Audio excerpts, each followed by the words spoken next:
오늘 시간에는 로마서 강의 두 번째 시간입니다. 로마서의 기록 목적과 주제는 대체 무엇인가? 라는 제목으로 함께 말씀의 은혜를 나누기를 원합니다.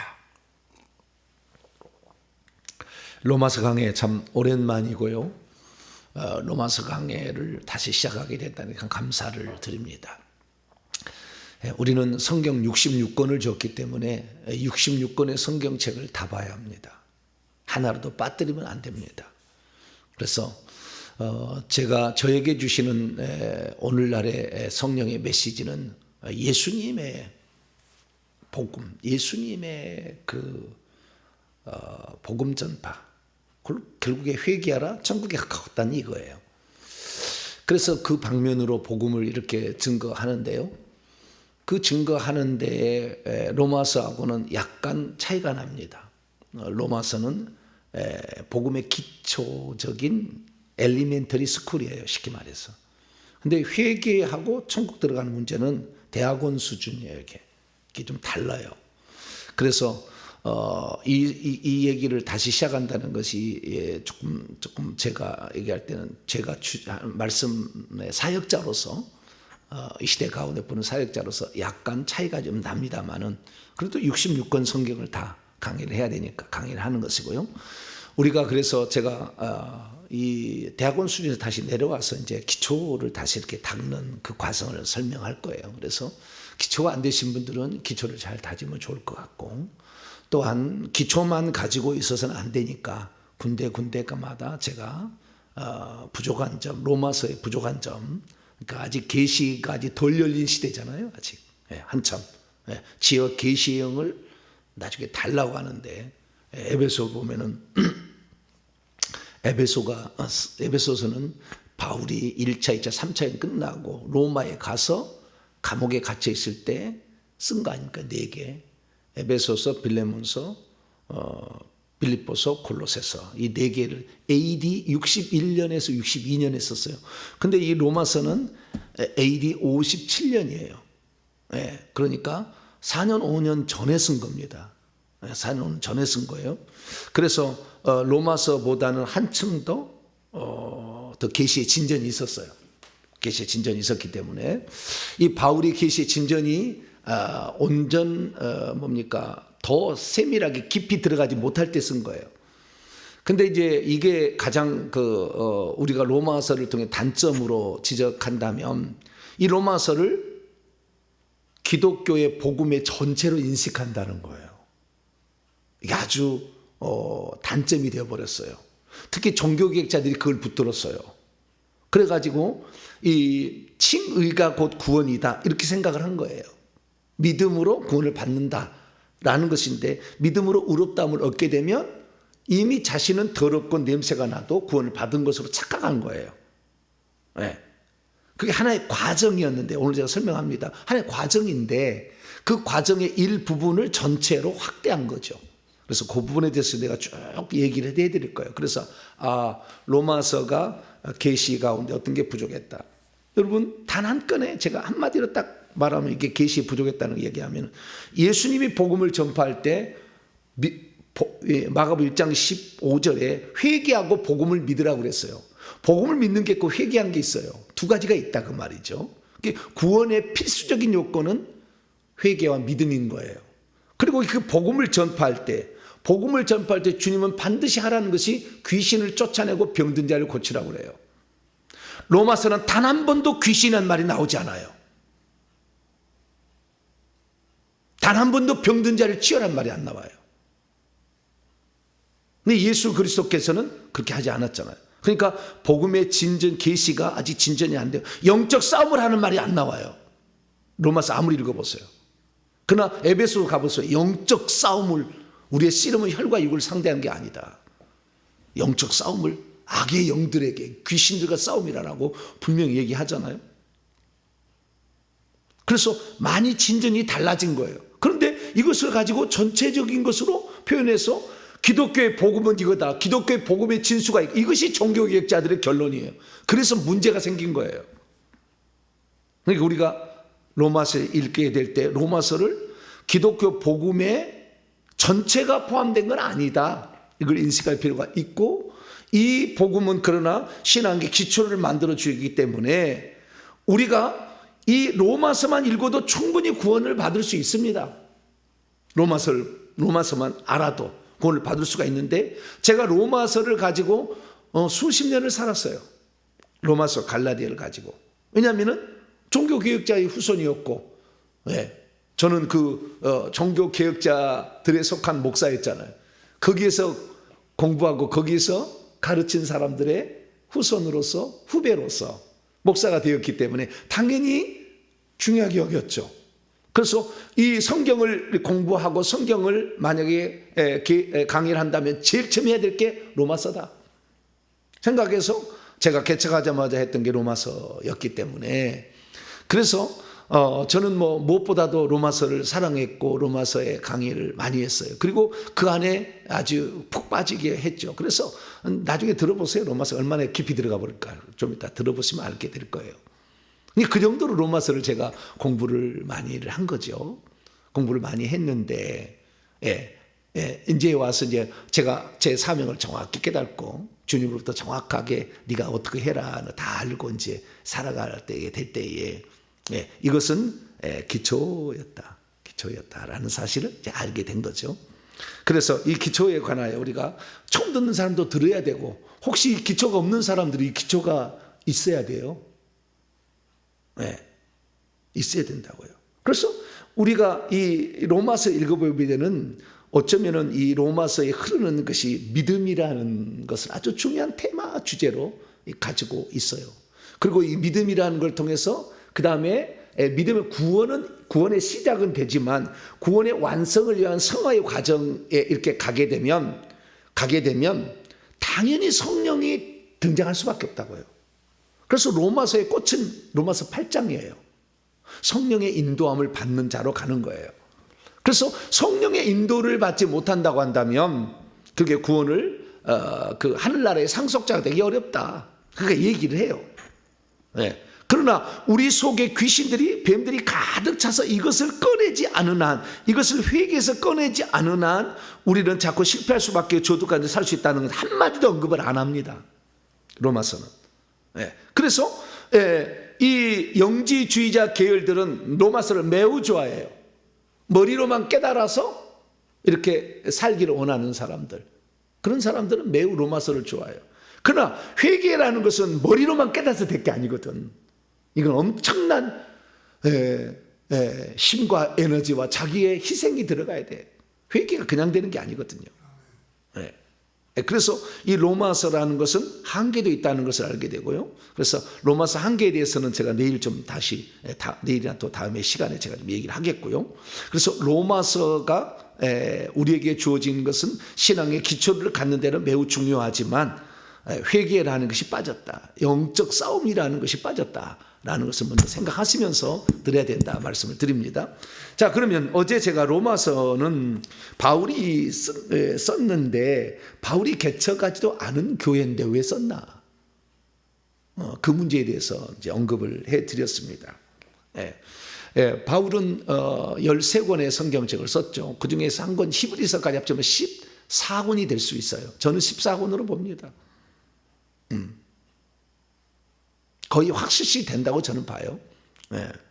아니라고 하는 것이 바울의 그동안에 얘기했던 것과 많이 다르기 때문에 구원의 탈락을 얘기해 버리니까 히브리서를 빼버리려고 그러는 거예요. 바울 서신에서.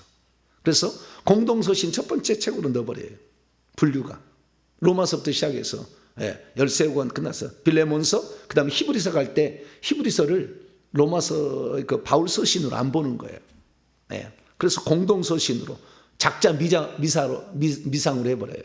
다른 건 다 작자가 있는데, 쓴 사람이 있는데 이렇게 만들어버립니다. 그러나 저는 바울 서신이라고 봅니다. 그럴 수밖에 없던 게 바울이 나중에 이 히브리서를 쓸 때는 어느 무렵이냐, 히브리서 때 AD 64년에서 66년경에 썼어요. 그가 67에서 68년경에 죽습니다. 그러니까 히브리서를 쓰고 그 다음에 디모데 후서를 쓰고 돌아가셔요. 디모데 후서가 최종적인 어떤 계시에 그가 쓴, 근데 계시하고 거의 맞물려 있는 거예요. 히브리서가 같은 어떤 시기에 쓴 거예요. 착착 잠깐 시간 오차밖에 없어요. 그래서 히브리서는 장강의 최고봉에 있는 거예요. 최고봉에. 예. 그리고 전혀 그동안에 얘기하지 로마서 읽으면 로마서 8장에 그리스도의 사랑이 하나님의 사랑이 어찌 너희를 사모한 건 뭐 이렇게 끊을 수가 없다. 예, 이렇게 하면 어떤 최종적 구원의 승리의 완성을 아주 선포하듯이 얘기하고 있어요. 그러나 히브리서는 그게 안 된다고 계속 얘기를 하는 거예요. 5가지 계속 경고를 하는 거예요. 그게 이유가 있어요. 둘 다 맞아요. 나중에 제가 설교 다 들어보세요. 둘 다 맞는 얘기인데 한쪽만 얘기하면 안 되는 거였어요. 근데 한쪽만 얘기하는 거잖아요. 그래서 나는 한 번 구원은 영원한 구원이다. 그리스도 사이 어찌 끊으리요. 자, 로마서 8장 한번 열어봐봐요. 이 얘기를 가지고 막 얘기를 하는 거예요. 35절 읽습니다. 로마서 8장 35절 시작. 누가 우리를 그리스도의 사랑에서 끊으리요. 환난이나 공고나 박해나 기근이나 적신이나 위험이나 칼이라. 안 된다 이거죠.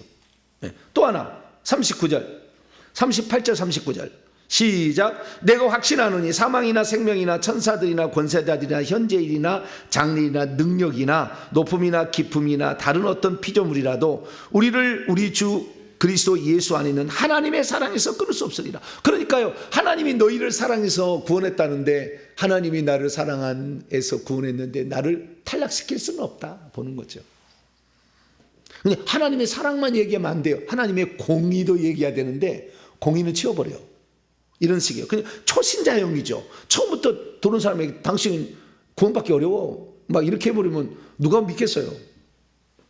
잘 안 믿으니까 하나님이 얼마나 당신을 사랑하는지 얘기를 해주는 거죠. 네. 그래서 하나님의 사랑을 얘기한다면 뒷면 동전 앞면은 하나님의 사랑이라면 뒷 동전은 하나님의 공인데 쉽게 구원받게 하려고 하고 해야만이 사람들이 모일 것 같으니까 로마서에 갇혀버리는 거예요. 히브리서 얘기 안 하는 거죠. 마태복음 얘기 안 하는 거죠. 요한계시록 얘기 안 하는 거예요. 예수님이 마지막에 말씀한 걸 얘기 안 하는 거예요. 편하게 구원받을 수 있도록 해주는 거죠. 여러분은 편한 길을 찾지 말고 생명의 길을 찾기를 축원합니다. 기초 과정이니까 제가 얘기를 다시 하는 거예요. 그래서 기초 과정에 우리가 속해 있다는 이 말이 얼마나 어폐가 하나님의 사랑이 끊을 수 없다는 것이 영원한 구원이라고 하고 이렇게 연결시키기 얼마나 잘못된 것이 내가 다 얘기할 거예요. 나중에 싹 얘기할 거예요. 제가 이 부분을 초창기 전문적으로 다 연구를 제가 했어요. 그러니까 들어갈 거고요. 자, 그러면 로마서는 왜 썼는가? 자기가 개척하지도 않은 교회를 왜 썼냐? 다른 건 다 자기 개척했든지 자기 제자들이 쓴 거예요. 그럼 왜 썼는가를 왜 썼는가? 그것은 우리가 여러 가지로 말씀드릴 수 있지만 크게 뭐 3가지 정도로 요약할 수 있어요. 크게는 4가지 정도 요약할 수 있어요. 첫 번째 뭐냐?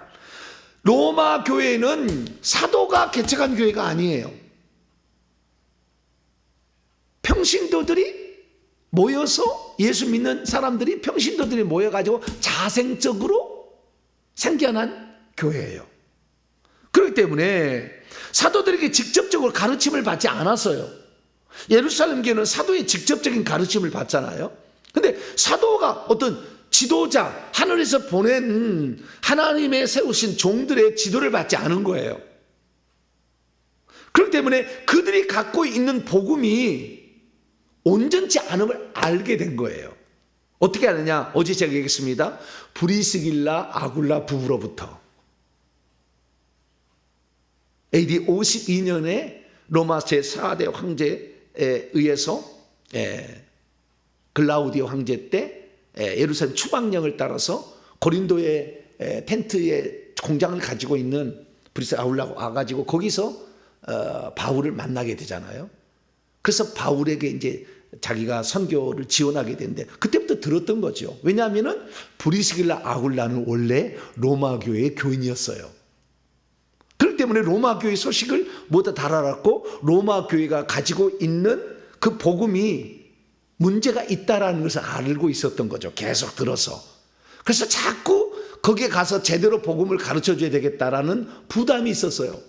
그래서 여러 번 가서 내가 로마 교회에 가가지고 그거를 좀 이렇게 제대로 복음을 가르쳐줘야 되겠다 이렇게 생각을 했으나 길이 막혔어요. 그래서 아직 못 갔어요. 그래서 장차 갈 것을 예상을 하고 자기는 예루살렘 건너서 서바나로 복음을 전하는데 이 로마를 들려서 가서 그들을 좀 지도를 해야 되겠다 할 때 먼저 가서 편지를 써서 자기가 편지를 보내봤거든. 그랬더니 그 편지로 교정이 되는 걸 알았죠. 그래서 편지를 써보내는 거죠. 6번째 편지를 써보내는 거예요. 그래서 그리스도를 믿는 믿음을 통하여 참된 복음이 뭔지를 가르쳐 줄 필요가 있다라는 거예요. 왜냐하면 그 내부에 지금 문제가 있었어요. 그 문제는 뭐냐면 유대인들의, 그러니까 헬라파 유대인들이 예루살렘에, 아니 로마에 와가지고 자기들끼리 뭉쳐가지고 교회를 세웠는데 이 유대인이었던 그들이, 그러니까 이방 지역에 사는 게 헬라파 유대인이죠. 유대인들이 그들이 복음을 받아들이게 되었을 때 그들은 항상 어떻게 했냐면은 율법의 행위로 구원을 받으려고 했죠. 율법의 행위도, 예수만 믿으면 안 되고 할례도 받아야 된다. 네. 안식을 지켜야 된다. 이렇게 자꾸 이제 얘기를 하는 거예요. 십계명도 지켜야 된다. 이렇게 이제 얘기를 하는 거죠. 근데 이방인들은 그럴 필요가 없잖아요. 그런데 로마에 와서 복음을 전했던 사람들이 유대인에게만 복음을 전하지 아니하고 이방인에도 복음을 전했기 때문에 이방인도 있는 거예요. 그러니까 로마 교회 교인이 유대인면서 크리스찬도 있고 이방인 크리스찬도 있는 거예요. 이런 상태에서 충돌이 일어나고 믿음에 이것이 이렇게 구원받는다, 이렇게 구원받는다, 막 이렇게 했을 때 바른 구원을 제시할 필요가 있었죠. 그래서 이렇게 구원을 받는다고 정의를 내는 겁니다. 자, 이게 로마서의 핵심 요절은 이거예요. 로마서 1장 16절, 17절이에요. 자, 이게 바로 로마서의 주제일 뿐만 아니라 주제 요절이라 할 수 있겠죠. 자, 로마서 1장 16, 17절 읽습니다. 시작. 내가 복음을 부끄러워하지 아니하노니 이 복음은 모든 믿는 자에게 구원을 주시는 하나님의 능력이 됨이라. 먼저는 유대인에게 그리요 헬라인에게로다. 복음에는 하나님의 의가 나타나서 믿음으로 믿음에 이르게 하나니 기록된 바 오직 의인은 믿음으로 말미암아 살리라 함과 같으니라. 로마서에 나오는 핵심 그 단어들이 다 나와요. 복음, 그 다음에 믿음, 그 다음에 구원, 하나님의 의, 생명 다 나와요. 이게 로마서의 5대 어떤 소주제예요. 이게 다 나와요. 이 구절이 다 나와요. 여기 그래서 우리가 장차 공부할 게 다 이거에 맴돌 거예요. 좀 이따가 여기에 다 넣어놨다고요. 근데 여기 핵심이 뭐냐면 구원은 믿는 자에게 주어진다라는 것이고, 이 무엇을 믿느냐? 복음을 믿어야 된다는 것이고, 복음이 누구냐? 1장 1절에서 7절까지 얘기해요. 복음이 뭐라고 얘기해 줘요. 먼저 딱 정의를 해 줍니다. 그래서 우리는 이제 강론에 들어서 복음을 공부할 거예요. 근데 그 복음의 핵심은 결국에 예수 그리스도고, 예수 그리스도를 믿는 믿음으로 구원을 받는다, 이렇게 얘기를 했어요. 근데 이 구원을 받았으면 그러면 어떻게 살아야 되는 문제도 나오기는 나와요. 그래서 구원의 문제는 1장부터 11장까지 얘기해 놨어요. 12장부터는 그러면 구원을 받은 사람이 어떻게 살아야 되느냐는 문제는 12장부터 16장까지 얘기를 해놨어요. 왜 얘기했냐면은, 자, 어떻게 구원을 받느냐라는 것에 대해서는 유대인이면서 그리스도인 된 사람은 율법의 행위가 있어야 된다 얘기를 하고 있으니까 믿음이다 라고 얘기를 하는 것이고, 12장부터 16장까지는 이방인들은 우리는 믿기만 하면 구원을 받아서 우리가 죄를 지어도 별로 상관이 없다, 우리는 믿음만 있으면 구원을 받았으니까 이런 때문에 구원이 탈락되지 않을 거야 생각하고 있는 사람이 경고하는 거예요. 행함이 없으면 안 된다. 이것이 로마서 12장부터 16장까지예요. 그래서 로마서는 크게 구조를 보게 되면 1장부터 11장까지는 교리, 뭘 믿을 것인가, 12장부터 16장까지는 어떻게 살아갈 것인가. 그래서 교리와 삶으로 이렇게 나눠져 있어요. 그래서 우리 통합적 공과를 보게 되면 항상 교리와 삶이라는 이걸 두 가지를 항상 이렇게 나눠요. 사도 바울이 편지를 쓸 때도 항상 그러거든요. 그래서 그렇게 이제 구분이 되어 있어요. 그러면 이 구원을 이제 얘기를 할 때, 이 구원은 그냥 믿음으로 말미암아 주어지는 것이지 우리의 어떤 거룩한 행위로 된 게 아니다. 네, 이것을 분명하게 제시를 하는 거예요. 왜냐하면 율법의 행위, 십계명도 지켜야 되고 의식법도 지켜야 된다고 계속 얘기를 하니까, 그게 아니라 십계명은 지켜야 되겠지만 이 십계명에 대해서는 따로 얘기를 해요. 로마서 7장에 십계명을 따로 얘기를 합니다. 그래서 그 십계명을 지키려면 어떻게 되는지 8장의 답을 제시해 줘요. 그래서 이 사도 바울은 그 유대인이면서 그리스도인이 되는 방법을 정확히 제시를 다 해줘요. 여기 제시를 해주고, 그 다음에 이방인이었다가 예수 믿은 사람들도 우리가 방종해서는 안 되는구나. 그 다음에 이 유대인이지만 어쩌면 고기를 먹어야 되냐 말아야 되냐, 그 부정한 고기 갖고 음식 문제가 있잖아요. 그 음식 문제를 유대인들은 또 싫어하잖아요.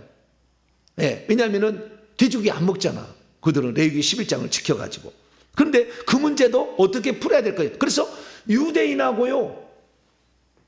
그리스도인하고 이방인 그리스도인 충돌이 났어요. 나는 고기를 먹어야 되겠다, 너는 먹지 말아야 된다고 둘이 충돌이 난 거죠. 어떻게 문제를 해결할 것인가, 그건 로마서 14장에 보면 나와요. 그래서 이거 다 정리를 해줘요.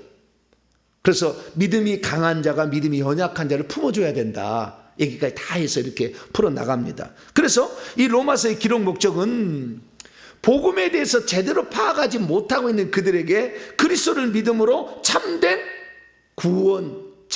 구원을 받는 방법에 대해서 알려주려고 쓴 거죠. 그래서 이 구원의 이 여정을 설명을 해주는 겁니다. 그래서 구원의 여정은 믿음으로만 끝나는 게 아닌데, 종교적이 다 실수죠. 믿음으로만 끝나는 게 아닌데 믿음을 너무 많이 강조해 버렸어요. 그래서 문제가 됩니다. 그래서 바울은 믿음만 얘기한 게 아니에요. 구원의 여정을 얘기했는데 믿음은 시작이에요, 시작. 자, 로마서 8장. 그래서 로마서의 첫 번째 기록 목적은 평신도로 하여금 로마 교회에게 그리스도를 믿음, 이 복음을 통한 참된 구원이 뭔지를 알려주고, 그 다음에 구원의 여정이 어떻게 되는 것이다 라는 걸 알려주기 위해서 썼다, 이렇게 보시면 돼요. 자, 로마서 8장 30절입니다. 30절. 29절로 30절 두 가지 읽습니다. 시작. 하나님이 미리 아신 자들을 또한 그의 아들의 형상을 본받게 하기 위하여 미리 정하셨으니 이는 그로 많은 형제들 중에서 맏아들이 되게 하심이니라. 또 미리 정하신 그들을 또한 부르신 그들을 또한 의롭다 하시고 의롭다 하신 그들을 또한 영화롭게 하셨느니라. 영화의 단계까지 들어가는 거죠. 그러니까 이 하나님께서는 미리 작정하실 거 아니에요. 누구를 구원할 것인가 작정했을 거 아닙니까? 미리 정하신 게 있어요. 이 정하신 게 있는데 이 정하신 것을 이루기 위하여 하나님이 행하신 일이 있어요. 이것을 구속이라고 해요. 구속. 뭐라고요? 구속. 우리를 위해서 죄값을 대신해서 죽으심으로 우리를 구출해내는 거죠. 구속. 그래서 구속은 주님이 하셔야 되는 거예요. 우리가 할 게 아무것도 없어요. 그러면 그 구속을 우리가 믿음으로 받아들일 때 비로소 구원의 여정이 시작이 되는 거죠. 그게 구속은 우리가 담당하는 부분이 아니요. 그게 전적인 은혜란 말이 그 말이요. 그분이 십자가에 죽어야 우리 죄가 없어지지, 우리가 선한 행위를 한다고 될 게 아니라 이 말이에요. 절대 그런 게 아니에요. 그래서 구속으로 말미암아 그분의 그분의 피를 통한 구속으로 말미암아 주님이 구원의 모든 그 필수적인 요건을 다 이루셔요. 이루시면 그 다음에 하나님 하신 일이 부르신다는 거예요. 소명. 부르신다는 거예요. 아브라함을 부른다. 이제 4장에 나와요. 아브라함을 불러요. 이렇게. 아브라함이 불러서 믿겠느냐? 너를 날 따라오겠느냐? 믿음을 요구하셔. 그래서 그 믿음의 본으로서 율법이 있기 전에 믿음으로 말미암아 구원을 받던 아브라함을 등장을 시켜. 그래서 믿음이 중요하다는 것을 로마서 4장에서 얘기해요. 그래서 그 믿음을 갖게 하기 위해서 부르신다는 거예요. 그래서 이 부르시는 것이 이 칼빈주의 잘못된 사람들은 구원받을 자만 불러버린다고 얘기를 해. 이 잘못된 거예요. 모든 사람이 다 구원받기를 원하시는데, 그래서 모든 사람이 구원을 받기를 원하시는 그들이 거부함으로 결국에 구원을 못 받는 거예요. 그런데 어쨌든 구속은 모든 인류를 위한 것이지 제한 속죄가 아니에요. 모든 사람을 위해 예수님 죽었어. 근데 그가 안 믿어서 그런 거지. 그래서 부르신다는 것은, 여러분, 이게 부르신다는 것은 모든 사람을 다 부르시는 것이지 구원 받을 자만 부르는 째째한 하나님이 아니에요.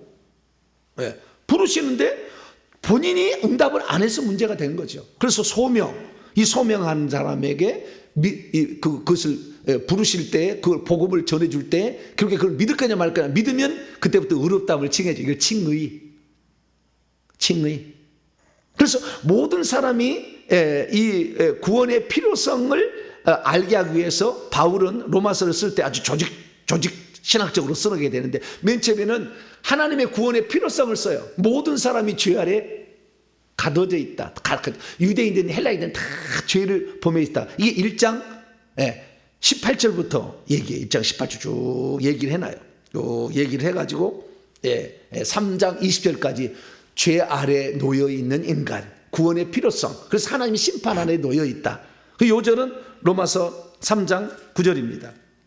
그 안에 그 전번에 죄인이어야 되는 것은 로마서 3장 9절입니다. 시작. 그러면 어떠하냐? 우리는 나으냐? 결코 아니라 유대인이나 헬라인이나 다 죄 아래 있다고 우리가 이미 선나. 유대인이나 헬라인이나 죄인이라는 거죠. 그게 구원이 필요로 하는 거죠. 하나님의 의를 만족시킬 수 없어. 이 죄 때문에 의롭지 않아. 근데 율법의 행위로 의롭다고 유대인들은 주장해. 잘못됐다는 거예요. 그래서 로마서 3장 20절입니다.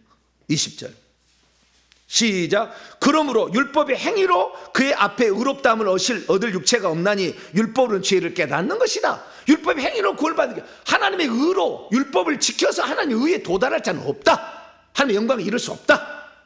유대인들 정확히 알아라. 얘기를 하는 거죠. 믿음으로 된다. 그래서 그 믿음을 받는다는 게 의롭다함을 칭한다는 겁니다. 자, 로마서 3장 28절. 로마서 3장 28절 시작. 그러므로 사람이 의롭다 하심을 얻는 것은 율법의 행위에 있지 않고 믿음으로 되는 줄 우리가 인정하라. 이게 칭의죠. 칭의. 그래서 하나님 부르시면 그걸 믿을 때 칭의가 주어져. 율법의 행위가 아니라 믿음으로 말미암아 의롭다 하고 칭해진다는 거예요. 제가 늘 얘기합니다. 이 마태복음 18장에 예수님 하신 말씀처럼 우리가 죄가 많이 지었는데 예수를 믿기로, 내가 죄인인 것을 인정을 하고 예수를 믿기로 결정하면 죄를 덮어버려. 탕감해 주는 거예요. 연장해 주는 거예요. 죄 없다고 연장해 준다 그 말이에요. 그래서 없다 이렇게 해주는 거예요. 그래서 우리가 의롭다함을 얻고 성령을 받아서 천국을 가고 구원을 받는 거예요. 그래서 칭의. 그 다음에 뭡니까? 의롭다함을 얻었으면 이제는 거룩한 삶을 살아야 돼요. 거룩한 삶. 이 거룩한 삶을 얘기하는 것이 로마서 5장 12절부터 시작해요. 로마서 5장 12절부터 8장 39절, 8장 14절까지. 8장 14절까지 얘기를 하는데, 거기에는 성화의 과정, 8장 13절까지입니다. 로마서 5장 12절에서 8장 13절까지 성화의 과정을 얘기해요. 성화의 과정은 뭐냐? 로마서 6장의 핵심인데, 그리스도와 하나 되고 그리스도와 함께 죽고 함께 사는 거예요. 그리스도와 동일시 되어서 너의 죄된 육체를 죽여야 되고, 그리고 너는 죄된 육체로 죽었다고 늘 계산해야 돼. 그렇게 죄에 대해서는 죽고 하나님께 된 산자로 여길지어다. 그 여기야 돼. 계산을 하고, 그 다음에 너희 몸을, 너희 지체를 거룩한 산제물 하나님께 드리라. 이렇게 함으로 너희가 점차적으로 성화가 되어간다. 이 얘기를 해주고요. 그 다음에 로마서 8장 14절부터 8장 39절은 성령의 인도를 따라감으로 우리가 완전히 영화의 단계에 들어가서 결국에 하나님의 상속자가 된다. 여기를 얘기를 해주는 거예요. 아들에서 상속자까지 올라간다. 이게 영화의 단계까지 얘기해 주는 거예요. 영화의 단계는 몸을 벗고 천국에 들어가는 거예요. 그래서 온전히 상속자가 되게 하기까지의 과정. 그래서 이 로마서를 보게 되면, 이 로마서의 구원의 과정을 보면은 로마서 1장 18절부터 8장 39절까지가 개인의 구원론을 얘기를 하는 거예요. 개인의 구원이 어떻게 하는 거죠. 죄 아래 있는 사람이 자신의 죄인됨을 시인하고, 그리고 주님이 부르실 때 그걸 믿음으로 칭의를 받고 거룩함을 이뤄서 영화의 단계까지 가는 개인의 구원론을 얘기하고 있고, 그 다음에 9장부터 10장 11장은 민족의 구원을 얘기해. 이스라엘 민족이 어떻게 구원을 받을 것인가. 자기 동족이 지금 그리스도에게 멀어져 버렸는데, 초창기에는 예수님이 그때 마태복음 10장에 보면은 제자들을 파송할 때 잃어버린 양에게로 가. 아무데로 가지 말라 그렇게 얘기하지 않습니까? 그래서 이스라엘 집에 잃어버린 양에게로 가라 해서, 그 이스라엘 집에 잃어버린 양인데 이스라엘 백성이 다 구원받기로 구원을 못 받았어요. 복음을 거부했어. 예수님 죽여버렸고, 그리고 교회를 핍박했잖아. 사울 같은 경우 대부분 대세상이 가렸어. 그래서 유대교를 없애버리냐. AD 70년에 아예 없애버려. 유대교를 하나님께서. 그런데 그렇게 없어져서 유대인은 점차 구원에 멀어지게 되다 바울이 늘 자기 친척 권력을 해서 마음에 항상 부담이 있어. 우리 민족이 구원을 받아야 되는데. 저도 그렇잖아요. 저도 제가 지금 동탄 명성교회라는 교회를 하면서 회개 청부 선교를 같이 합니다만은 저는 우리 성도들이 여기 출석하는 성도들이 더 관심이 많아. 네? 물론 저는 큰 영역이기 때문에요. 다른 교회 성도들도 내 교회 성도처럼 받아들여요. 나는 좀 틀려요, 마음이. 네. 그렇지만 이 사람들이 구원을 못 받으면 어떡하나? 이 사람이 문제를 해결받지 못하면 어떡하나?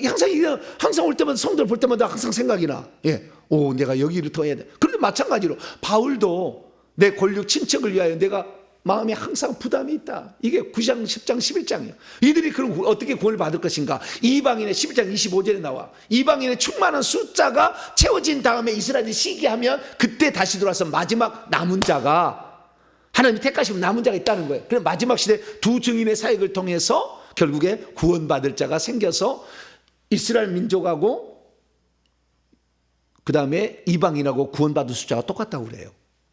이것은 뭐 안 믿어도 되지만 천국에서 한 사실인데 자우지가 그 숫자가 맞춰지는 거죠. 딱 이방인의 충만한 수, 구약의 이스라엘 백성이 구원받은 수하고 초창기에 받은 하고 나중에 마지막 합쳐져서 숫자가 딱 맞아지는 거예요. 14만 4천 명만.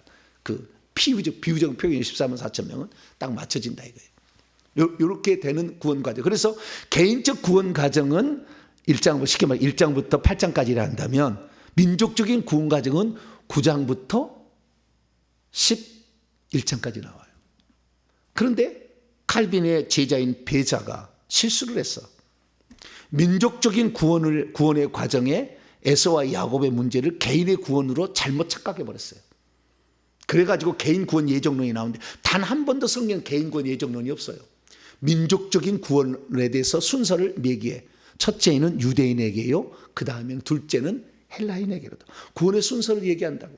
그 구원의 순서를 얘기해서 이스라엘 민족과 이방인의 구원의 관계를 9장, 10장, 11장에 얘기하는데 이걸 잘못 판단한 거예요. 그래가지고 개인의 구원처럼 이렇게 생각해버린 거예요. 나중에 다 설명하겠습니다. 잘못된 거예요. 그래가지고 이 예정론이 잘못 배자를 통해서 칼빈에 의해서 배자로 잘못된 것을 가버렸어요.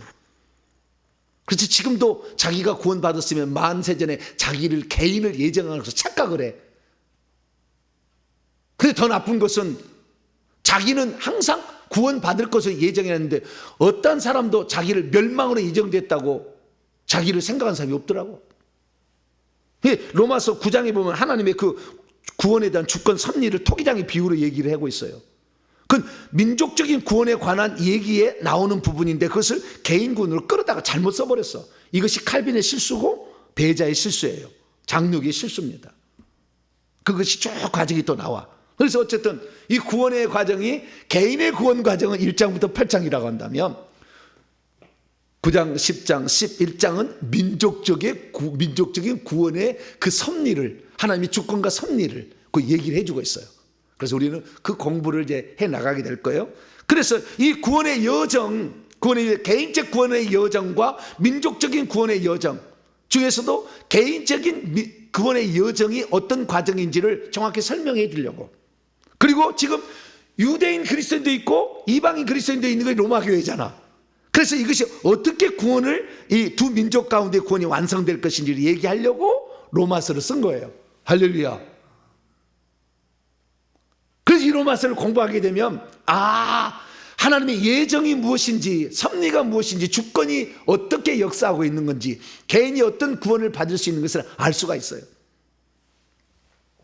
두 번째, 왜 로마서를 썼는가라는 것.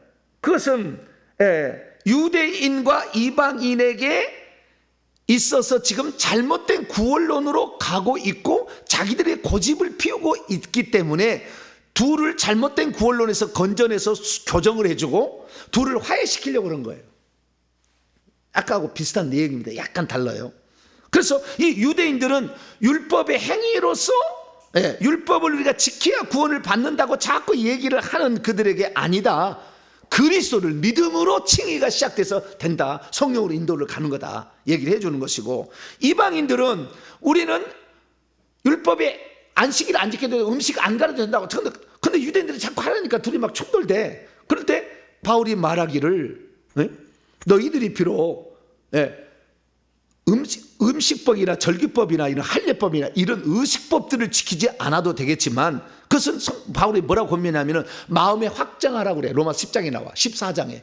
마음에 어떻게 할 것인지 확정해서 하면 되는 거다. 그것은 그것 때문에 구원이 좌지우지 되지는 않는다. 이제는 의식법 안 지킨다고 되는. 그러나 십계명을 지키지 않으면 안 된다는 걸 로마서 7장 8장 얘기해요. 그것은 정확히 얘기해 줘요. 나중에 그 얘기를 하겠습니다. 그래서 이 유대인들이 아닌 이방인들은 아예 십계명도 안 지켜버리려고 그래. 그러니까 잘못해서 그 얘기를 해주는 거죠. 그래서 그들의 구원론, 유대인적인 그리스도인과 이방인적인 그리스도인들이 구원론에서 잘못된 방향으로 자꾸 가려고 하니까 둘이가 잘못된 구원론을 교정을 시켜주고 둘이를 화해시켜줘서 믿음이 강한 자는 믿음이 연약한 자는 받아줘라 얘기를 하는 거예요. 믿음이 강한 자는 건 유대인들이 지칭하는 거예요. 너희들은 막 구별하고 이렇게 먹고 있지만 고기 먹는다고, 부정한 고기 먹는다고 저거 지옥 갈 자라고 그렇게 보지 마라 얘기를 해주는 거죠. 이제 그래서 그렇게 얘기하는 것이에요. 그래서 이게 두 번째는 잘못된 구원론과 그 다음에 유대인과 이방인의 충돌을 화해시키려고 로마서를 썼다. 네. 세 번째는 뭐냐면 로마서 15장 열어봐요. 또 진짜 깊은 뜻이 여기에 담겨 있어요. 왜 그렇게 바울이 로마 교회를 가려고 했고 그 다음에 로마 교회에 그 편지를 보내려고 했냐, 여기 다 나와요. 자, 로마서 15장 24절인데요 22절부터 한번 읽어봅시다. 22절 24절 시작.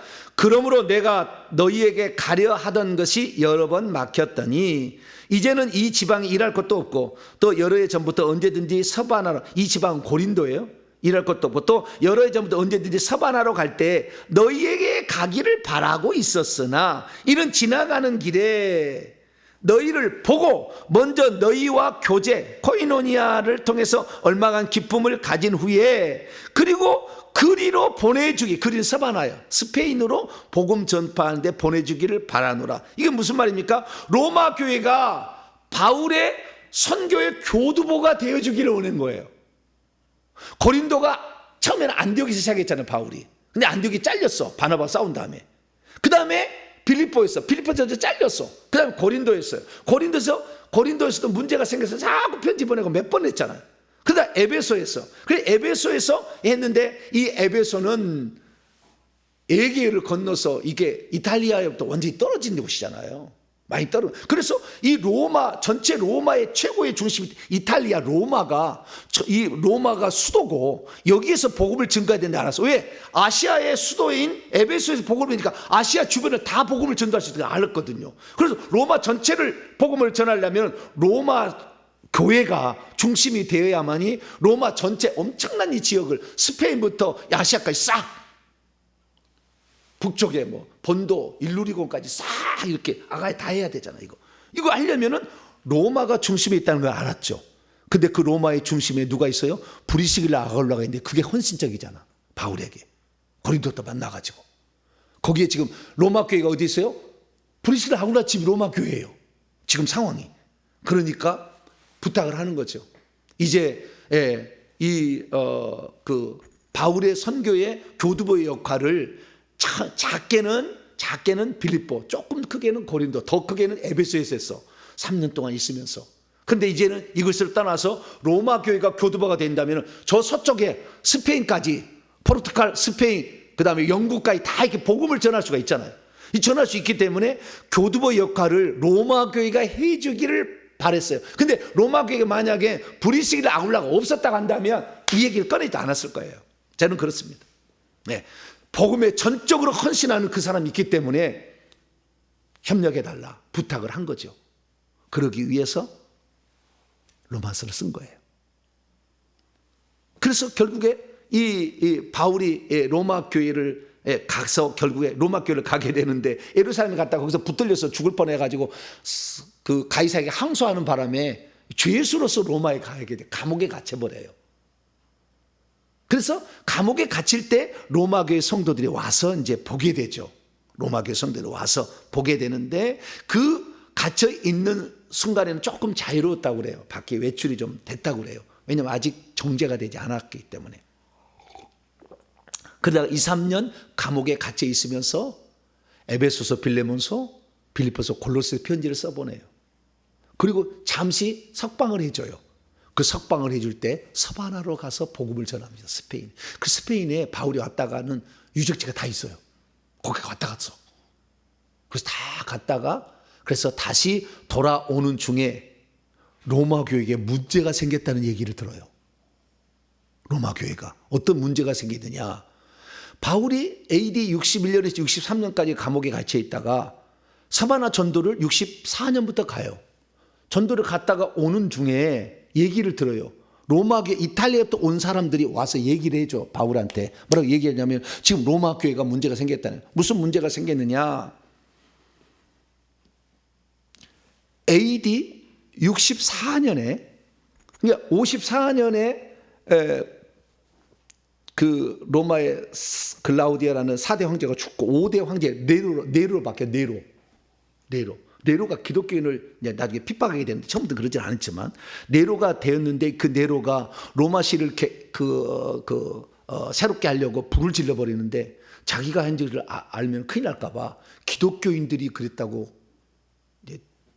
얘기를 해버린 거예요. 왜냐하면 기독교인들은 자기들끼리 모여서 은밀하게 고기를 뜯어먹고 피를 마신다고 그래. 그 성찬식을 잘못 오해한 거죠. 그래서 고기를 뜯어먹고 피를 마신다 그러니까 저것은 아주 나쁜 집단이라고 생각해서 기독교인들이 나쁜 저것들 음흉한 속셈을 가지고 이 불을 질렀다라고 얘기를 해서 기독교인들에게 이 핍박의 화살을 돌려버리죠.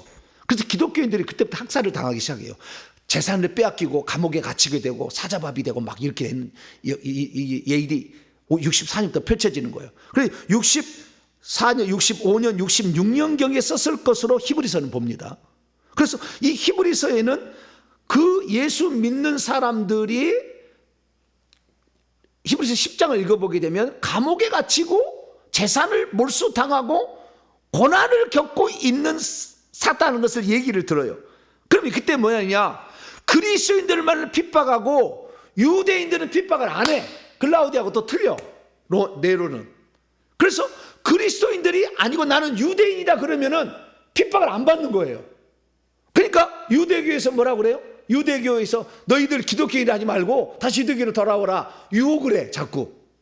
그러면 너희 유대인이다 하면 너희들은 핍박 안 받는데 그런데 이렇게 얘기를 하는 거죠. 그리고 자기가 그래서 내부적으로는 유대교인들이 우리한테 다시 돌아오라고 얘기를 해서 돌아갈 위험이 생겨버렸고 뿐만 아니라 기독교인 하면 네로 황제 막 죽이려고 하잖아. 다 감옥에 빼앗기고 막 이러잖아. 그러니까 이 지금 유대교의 유대인이면서 그리스도인들이 정체성에 이제 혼란을 갖게 되는 거예요. 유대교로 돌아갈 거냐 아니면 기독교인이 될 거냐 둘 중 하나를 선택해야 돼. 그래서 히브리서를 쓴 게 유대인이면서 그리스도인 로마에 있는 성도가 유대교로 돌아가지 말고 핍박도 견뎌라. 그래서 그 핍박을 견딘 사람들의 이야기를 히브리서 11장의 믿음의 이야기로 써놔. 오직 천국만 바라보고 고난을 다 견뎠다. 톱으로 켜서 이사야는 죽였어도 견뎠다. 이 얘기를 해주는 거예요. 로마서 얘기를 해주는 거예요. 그래서 아직 돌아오다가 로마까지 오기 전에 바울이 로마에 있는 유대인 그리스도인들을 후퇴하지 않도록 핍박에 견딜 수 있도록 하기 위해 쓴 것이 히브리서예요. 히브리서가 그런 거예요. 그래서 히브리인들에게라고 돼 있죠. 이 제목이 원래 그 히브리인들 뭐예요? 유대인이면서 그리스도인들이었던 로마에 있는 성도들 이거죠. 바벨론의 교회라고 표현하는데 그래서 저는 히브리서를 99.9% 바울이 썼다고 봅니다. 그래서 히브리서를 쓰면서 히브리서를 쓸 때 뭐냐면은 그래서 얼마든지 구원을 뒤로 후퇴를 하게 되면 구원이 탈락된다. 고난을 견디지 못하고 주님을 부인하면 구원이 탈락된다. 정신 차려라 얘기를 하는 거예요. 그래서 엄청 센 겁니다. 히브리서는. 그러나 만약에 이 얘기를 잘못 얘기하게 되면 유대인 그리스도인들이 안 돌아오고 유대교로 돌아갈까 봐 그 유대교의 모든 이 모세, 아론, 율법 다 동원해서 내가 이 방면의 전문가다라고 얘기를 딱 해주는 거죠. 히브리서에. 그래서 히브리서만큼 깊게 제사 얘기, 아론 얘기, 대제사장 얘기, 모세 얘기 해준 데가 없어요. 천사까지 1장부터 등장하잖아. 막 천사를 통해서 율법을 받았다고 해가지고. 그래서 이 얘기를 해주는 것이 히브리서예요. 그래서 이 성경 이렇게 흘러가고 갔다 와서 감옥에 갇혀서 디모데후서 쓰고 죽는 거예요. 이게 AD 67년에 68년경에 이게 바울의 일생입니다. 그래서 우리는 이 로마서를 통하여서 공부할 수 있는 것은 결국에 로마서를 쓴 세 가지 이유가 있었다. 기록 목적이 있었고, 주제는 결국에 예수 그리스도를 믿음을 통한 구원을 제시한 거다. 이게 구원론의 기초적인 상식을 제거한 거다. 근데 예수 그리스도를 믿음으로 이것을 복음이라고 한다. 복음을 통한 구원, 이 예수 그리스도를 믿음을 통한 구원이 뭔지 바른 구원론을 정하고, 구원의 여정이 무엇이며, 구원의 여정이 무엇인데, 그 구원의 여정은 1장부터 8장까지는 개인의 구원, 9장부터 10장 11장까지는 민족적인 구원의 여정, 두 가지 얘기를 해놓고, 그 다음에 삶으로 살아내야 된다, 12장부터 16장까지다. 이것이 로마서의 구조다라고 말씀을 드립니다. 여기를 통해서 하나씩 또 살펴보는데, 이 바울이 얘기한 이것을 잘못 인용한 사람들에 의해서 또 바울의 그 로마서가 곡해된 부분도 있습니다. 그래서 그 부분에서는 다음 시간에 또 같이 나누도록 하겠습니다. 기도하겠습니다. 자비로우신 아버지 하나님, 사도들이 없었던 자생적인 교회, 로마 교회가 복음에 온전치 않음을 알고 바울이 거기에게 편지를 써 보냈습니다.